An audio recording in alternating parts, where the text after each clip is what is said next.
خوش آمدید۔ آج ہم ایک بہت سنجیدہ موضوع پر بات کر رہے ہیں، پاکستان کے 2025 کے تباہ کن سیلاب۔ جو مواد ہمارے پاس ہے اس کی بنیاد پر کوشش کریں گے کہ سمجھیں کہ اصل میں کیا ہوا، گہرے اثرات کیا ہیں اور ہم اس سے کیا سیکھ سکتے ہیں۔ جون کے آخر سے جو شدید مانسون بارشیں شروع ہوئیں، انہوں نے ملک کے بڑے حصوں میں تباہی مچا دی۔ 900 سے زیادہ جانیں گئیں، لاکھوں لوگ بے گھر ہوئے، ہزاروں گاؤں پانی میں ڈوب گئے۔ پنجاب اور خیبر پختونخوا خاص طور پر بہت بری طرح متاثر ہوئے، لیکن سندھ، بلوچستان، شمالی علاقہ جات وہ بھی بچے نہیں۔ تو آج صرف اعداد و شمار نہیں دہرائیں گے بلکہ تہ تک جائیں گے۔ جی بالکل، اور یہ واقعی ایک اہم گفتگو ہے۔ اس آفت کی جو شدت ہے اور اس کے جو اثرات ہیں دور تک جانے والے، ان کو سمجھنا بہت ضروری ہے، نہ صرف پاکستان کے لیے بلکہ دنیا کے لیے بھی، خاص طور پر یہ جو کلائمیٹ چینج کی بات ہو رہی ہے۔ تو بالکل شروع سے شروع کرتے ہیں۔ یہ جو مانسون تھا یہ پچھلے سالوں سے مختلف کیسے تھا؟ مطلب زمین پر کیا ہوا اصل میں؟ دیکھیں، مانسون تو ہر سال آتا ہے پاکستان میں، یہ تو معمول ہے، لیکن 2025 کا سیزن وہ کئی لحاظ سے آپ کہہ لیں غیر معمولی تھا۔ کچھ علاقوں میں بارشیں معمول سے 30-40% تک زیادہ ہوئیں، اوہ! اور اس سے بھی اہم بات یہ کہ یہ بارشیں بہت کم وقت میں ہوئیں، جسے برسٹ کہتے ہیں نا۔ جی جی۔ مطلب مہینوں کی بارش اگر چند دنوں میں ہو جائے تو آپ سوچیں کوئی بھی نکاسی آپ کا نظام، چاہے وہ دریا ہوں یا شہروں کے نالے، وہ کیسے سنبھالے گا؟ تو دریاؤں میں، خاص طور پر سندھ، چناب، جہلم کے بالائی علاقوں میں پانی بہت تیزی سے چڑھا اور پھر میدانی علاقوں میں پھیل گیا۔ اور یہ جون سے لے کر اگست تک چلتا رہا سلسلہ، ایک صوبہ پھر دوسرا، جی بالکل۔ جیسے رک ہی نہیں رہا تھا۔ پنجاب اور کے پی کی صورتحال تو خاص طور پر بہت ہی دل دہلا دینے والی خبریں آ رہی تھیں۔ ہاں، پنجاب جو سب سے زیادہ آبادی والا صوبہ ہے اور زراعت کا مرکز بھی، وہاں تو صورتحال بہت ہی گمبھیر تھی۔ جو اطلاعات ہیں ان کے مطابق 20 لاکھ سے زیادہ لوگ بے گھر ہوئے۔ 20 لاکھ! جی، اور 4,000 سے زیادہ گاؤں یا تو ڈوب گئے یا بری طرح متاثر ہوئے۔ لیکن جانی نقصان وہ خیبر پختونخوا میں زیادہ ہوا، 400 سے زیادہ اموات کی تصدیق ہوئی۔ اس کی وجہ وہاں کا پہاڑی علاقہ ہے۔ بارشیں شدید ہوئیں تو لینڈ سلائیڈنگ بہت ہوئی، ندی نالے ایک دم سے بپھر گئے، اور جو مکانات دریاؤں کے کناروں پر تھے کمزور بنے ہوئے، وہ تو بس بہہ گئے۔ او خدایا! سوات، سوابی، دیر، ان علاقوں میں تو پوری بستیاں ختم ہو گئیں۔ یہ اعداد و شمار اتنے خوفناک ہیں، لیکن ان کے پیچھے جو اصل کہانیاں ہیں، جو لوگوں پر بیت رہی ہے۔ بالکل، ہر نمبر کے پیچھے ایک خاندان ہے، ایک زندگی ہے۔ پنجاب میں جلال پور پیروالا کا ذکر آیا تھا، پورا قصبہ پانی میں تھا۔ وہاں ایک کسان تھے عبداللطیف، بتا رہے تھے کہ میں نے کپاس اور مکئی لگائی تھی، اس سال سب ختم ہو گیا، میرا گھر آدھا پانی میں، اب میں کہاں جاؤں؟ اف! یہ سوال تو لاکھوں لوگوں کا ہوگا اس وقت۔ بالکل، اور خیبر پختونخوا میں سوابی سے ایک کہانی سنی، ایک بیوہ خاتون، ان کے 2 جوان بیٹے سیلابی ریلے میں۔ نہیں! جی، وہ کہہ رہی تھیں کہ پانی تو جیسے کوئی عفریت تھا، ایک دم آ گیا، ہمیں چیخنے کا بھی وقت نہیں ملا۔ اللہ رحم کرے۔ اور وہ ملتان والی خبر بھی تھی، امدادی کشتی الٹ گئی۔ ہاں، وہ بھی بہت افسوسناک واقعہ تھا۔ 9 لوگ، ان میں بچے بھی تھے، وہ ڈوب گئے۔ یعنی لوگ جان بچا کر بھاگ رہے ہیں اور بچاؤ کی کوشش میں ہی۔ بہت ہی مشکل صورتحال ہے۔ اور پھر یہ جو بے گھری ہے، کیمپوں کی حالت، وہ ایک الگ بحران ہے۔ خاندان یا تو کھلے آسمان تلے ہیں یا کسی اسکول میں یا ٹینٹ لگا کر، وہاں نہ صاف پانی ہے، نہ ٹھیک سے کھانا، نہ بیت الخلا۔ تو بیماریاں تو پھیلیں گی پھر؟ لازمی بات ہے، پانی سے پیدا ہونے والی بیماریاں جیسے ڈائریا ہے، ہیضہ، ٹائیفائڈ، یہ فوراً پھیلتی ہیں ایسی جگہوں پر۔ اور پھر جو پانی کھڑا ہو جاتا ہے اس سے مچھر پیدا ہوتے ہیں، تو ڈینگی اور ملیریا کا خطرہ الگ۔ تو جو 900 اموات کا سرکاری عدد ہے نا، وہ تو صرف وہ ہیں جو براہ راست سیلاب سے ہوئیں۔ اصل انسانی قیمت تو کہیں زیادہ ہے، لاکھوں زندگیاں متاثر ہوئی ہیں۔ اچھا، اگر ہم صوبوں کے حساب سے دیکھیں، پنجاب اور کے پی کا تو آپ نے بتایا، سندھ اور بلوچستان کا کیا حال تھا؟ وہاں شاید میڈیا اتنا نہیں پہنچا۔ جی، توجہ زیادہ پنجاب اور کے پی پر رہی، لیکن سندھ میں بھی دریائے سندھ کے کنارے جو اضلاع ہیں، وہاں شدید نقصان ہوا۔ سینکڑوں گاؤں جو نشیب میں تھے وہ زیر آب آ گئے۔ فصلوں کا بہت نقصان ہوا، خاص طور پر چاول اور گنے کا۔ اچھا۔ جانی نقصان شاید کے پی جتنا نہیں تھا، لیکن معاشی طور پر وہاں بھی بہت تباہی ہوئی۔ بلوچستان کا مسئلہ تھوڑا مختلف ہے۔ وہاں آبادی دور دور پھیلی ہوئی ہے اور انفراسٹرکچر پہلے ہی بہت کمزور ہے۔ جی ہاں۔ تو جو سڑکیں تھیں، پل تھے، وہ سیلاب میں بہہ گئے آسانی سے۔ کئی علاقے بالکل کٹ کر رہ گئے۔ وہاں تک امداد پہنچانا ایک بہت بڑا چیلنج تھا۔ کئی دن تک لوگوں کو مدد کا انتظار کرنا پڑا۔ اور شمال میں گلگت بلتستان، آزاد کشمیر، وہاں کیا صورتحال رہی؟ وہاں زیادہ مسئلہ لینڈ سلائیڈنگ کا بنا۔ بارشوں کی وجہ سے پہاڑ کمزور ہوئے اور جگہ جگہ سے زمین سرکی۔ بڑی سڑکیں بند ہو گئیں، کاراکرم ہائی وے کے کچھ حصے بھی بند رہے۔ تو سیاحت بھی متاثر ہوئی ہوگی بہت۔ جی بالکل، سیاحت تو ان علاقوں کی معیشت کے لیے بہت اہم ہے، وہ بری طرح متاثر ہوئی۔ اور کچھ چھوٹے جو پن بجلی گھر تھے ان کو بھی نقصان پہنچا، تو مقامی طور پر بجلی کی سپلائی بھی متاثر ہوئی۔ اچھا، معیشت کی بات چلی ہے تو پاکستان کی معیشت تو ویسے ہی کافی دباؤ میں تھی، ان سیلابوں کا کیا اثر پڑے گا؟ یہ تو ایک بہت بڑا دھچکا ہے۔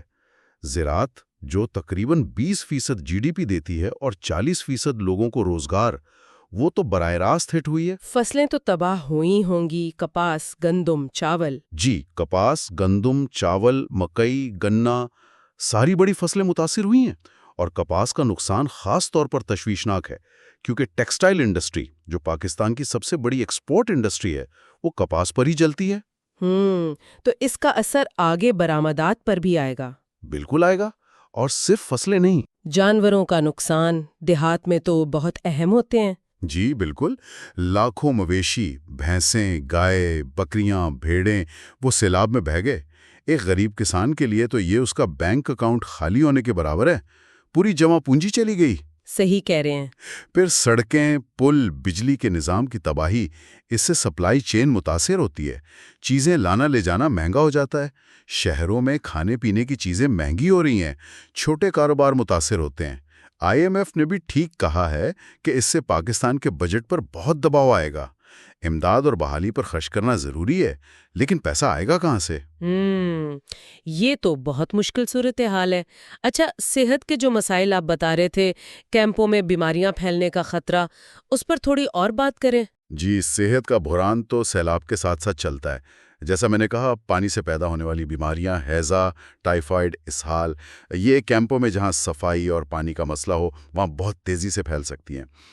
WHO جیسی ایجنسیاں مدد کر رہی ہیں، لیکن چیلنج بہت بڑا ہے۔ اور مچھروں والی بیماریاں بھی، ڈینگی، ملیریا؟ جی ہاں، کھڑا پانی جو ہے وہ مچھروں کی افزائش کے لیے بہترین جگہ ہے، تو ڈینگی اور ملیریا کے کیسز بھی بڑھنے کا بہت خطرہ ہے۔ اور جو زیادہ کمزور لوگ ہیں، جیسے حاملہ خواتین ہیں، بچے ہیں، بزرگ، ان کے لیے تو صورتحال اور بھی سنگین ہے۔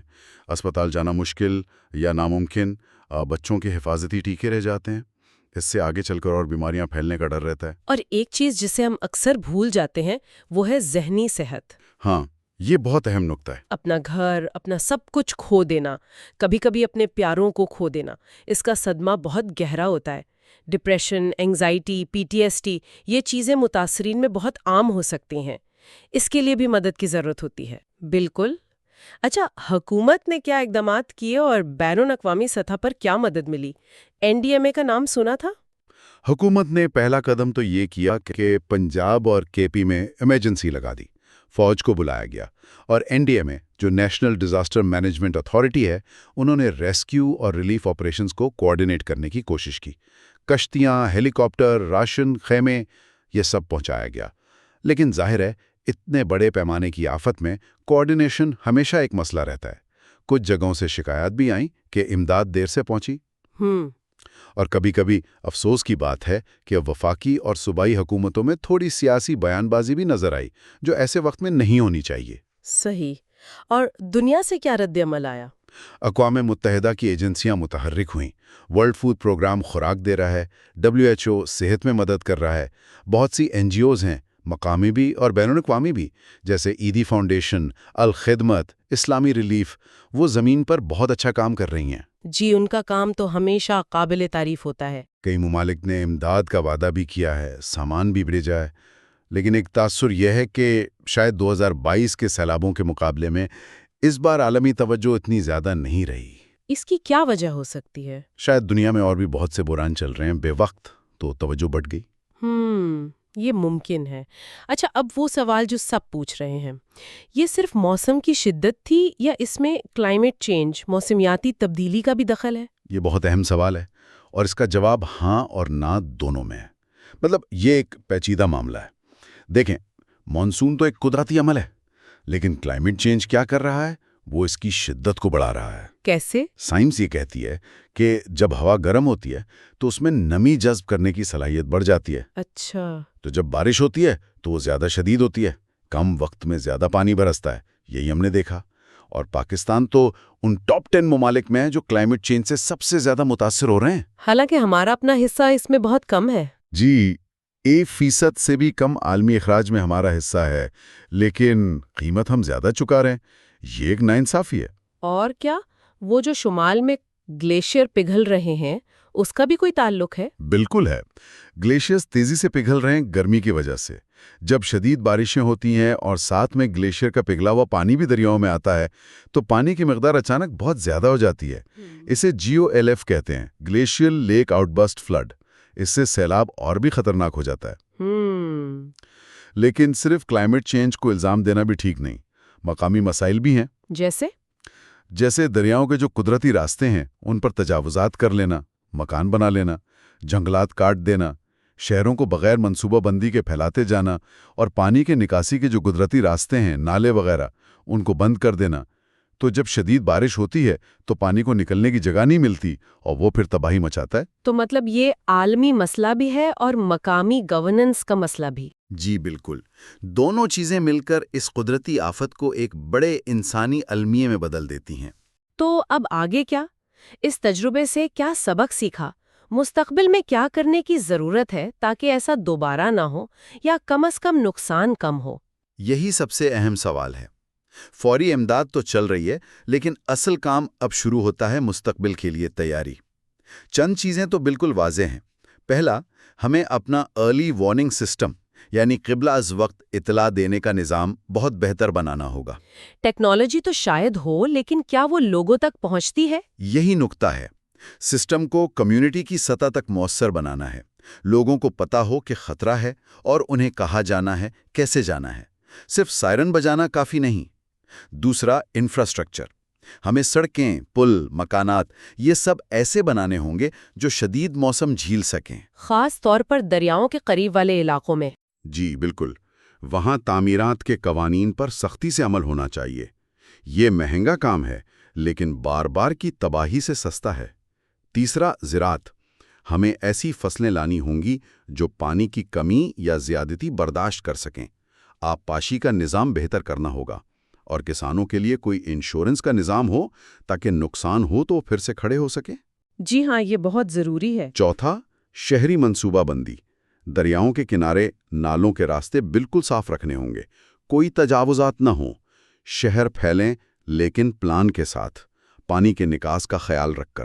اور بین الاقوامی سطح پر پاکستان کیا کر سکتا ہے؟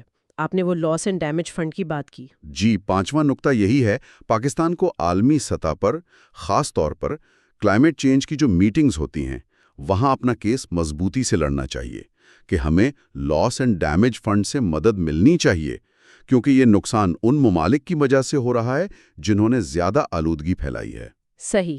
یہ فنڈ ان ممالک کے لیے ہے جو کلائمیٹ چینج کے ایسے اثرات بھگت رہے ہیں جن سے وہ بچ نہیں سکتے اور جن کے وہ ذمہ دار بھی نہیں۔ پاکستان اس کا حقدار ہے۔ یہ واقعی ایک مکمل لاحقہ عمل ہے۔ تو یہ واضح ہے کہ 2025 کے سیلاب صرف ایک قدرتی آفت نہیں، یہ ایک بہت بڑے امتحان تھے پاکستان کے لیے، گورننس کا، منصوبہ بندی کا اور کلائمیٹ چینج سے نمٹنے کی تیاری کا۔ اس ساری تفصیل اور گہری بات چیت کے لیے آپ کا بہت شکریہ۔ آپ کا بھی شکریہ۔ بس دعا یہی ہے کہ اس مشکل سے سیکھا جائے اور مستقبل کے لیے بہتر تیاری کی جائے، کیونکہ سچ تو یہی ہے کہ یہ شدید موسم اب کہیں جانے والا نہیں، یہ اب ہماری حقیقت ہے۔ اور ایک سوال میں یہاں چھوڑنا چاہوں گا سب کے سوچنے کے لیے۔ جی ضرور۔ کہ یہ جو بار بار آفتیں آ رہی ہیں، ان کے پیش نظر وہ کون سی بنیادی سماجی معاشی تبدیلیاں ہیں جن کی ہمیں ضرورت ہے، صرف فوری امداد سے آگے بڑھ کر ایک ایسا معاشرہ بنانے کے لیے جو واقعی پائیدار ہو، جو ایسی آفات کا مقابلہ کر سکے۔ ایک بہت ہی اہم سوال جس پر ہم سب کو سوچنا چاہیے۔ اسی کے ساتھ آج کی گفتگو ختم کرتے ہیں۔ امید ہے آپ کو یہ معلومات مفید لگی ہوں گی۔ اگر ایسا ہے تو اسے دوسروں تک ضرور پہنچائیں، اور اگر ممکن ہو تو پاکستان میں سیلاب متاثرین کی مدد کرنے والی جو مستند تنظیمیں ہیں ان کی مدد ضرور کریں۔ اگلی بار تک اپنا خیال رکھیے گا۔